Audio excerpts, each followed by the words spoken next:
All right, let's jump right in. Today, we're tackling one of the most foundational stories ever told, the creation account in Genesis chapter 1. We'll be walking through the Cebuano text to see day by day how this incredible narrative builds a universe from the ground up. So let's set the scene. The story kicks off not with a blank nothingness, but with something already there, a world described as formless and empty. Just try to picture it, a dark, deep, watery chaos. This is our starting point, the raw material from which everything else is about to be made. Okay, so the whole story unfolds into really clear phases.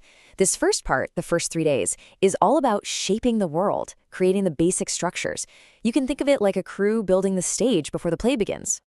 So, day 1, right out of the gate, a single, powerful command just cuts straight through that initial darkness. Let there be light. Boom.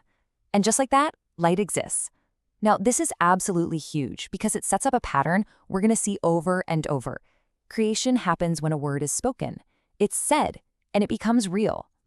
But just making light isn't the whole story. The next crucial move is to bring order to it.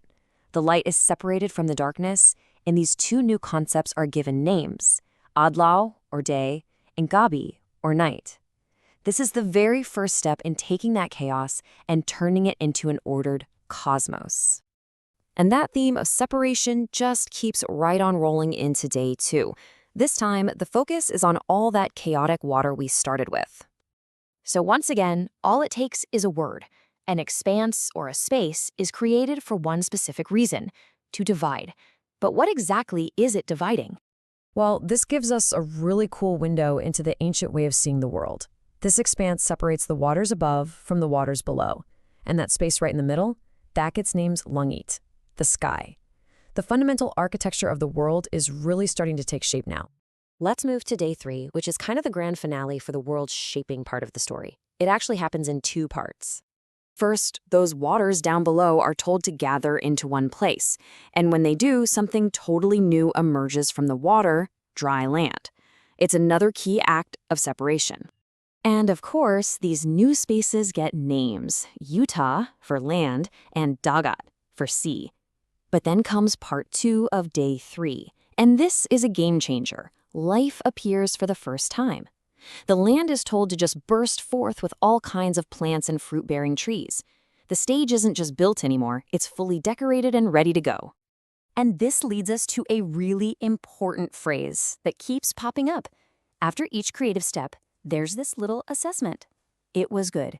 Think of it like a cosmic seal of approval, a declaration that everything is ordered, functioning, and good, just as it should be. So we're moving into the second act of our story. If the first 3 days were all about building the stage, well, the next 3 are about filling that stage with a cast of characters. On day 4, we're looking back up to the sky, that realm created way back on day 2. So far, it's just been an empty space, but that's all about to change. In come the sun, moon, and stars. And what's really fascinating here is their job description. Yeah, they give off light, of course, but their main purpose in the story is to act as markers. For seasons, for days, for years. They're basically a giant cosmic calendar. Now for day 5. It's time to start populating those other big domains we've created, the seas and the sky. With just a command, the water suddenly starts teeming with life, and the sky is filled with birds. The world is literally coming alive now with its very first animals. And with these new living things, we see something brand new happen, a blessing. These creatures aren't just made and then left on their own. They're actively empowered and told to be fruitful and fill the very spaces they were made for.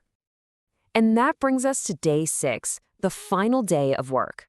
This day is packed, and it all builds to the absolute climax of the entire creation story. So the day starts by filling the last empty domain, the land.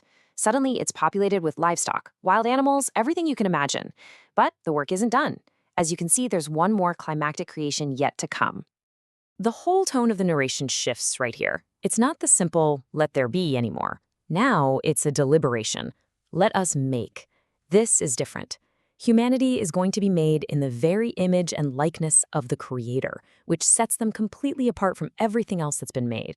So, humanity is created male and female. They get that same blessing to be fruitful and fill the earth, but they also get a unique 4-part job description to subdue the earth and rule over all the other creatures. They're basically being appointed as the creator's representatives, tasked to manage this brand new world. And this all leads to the final ultimate assessment. That little refrain we've been hearing, "it was good," gets an upgrade.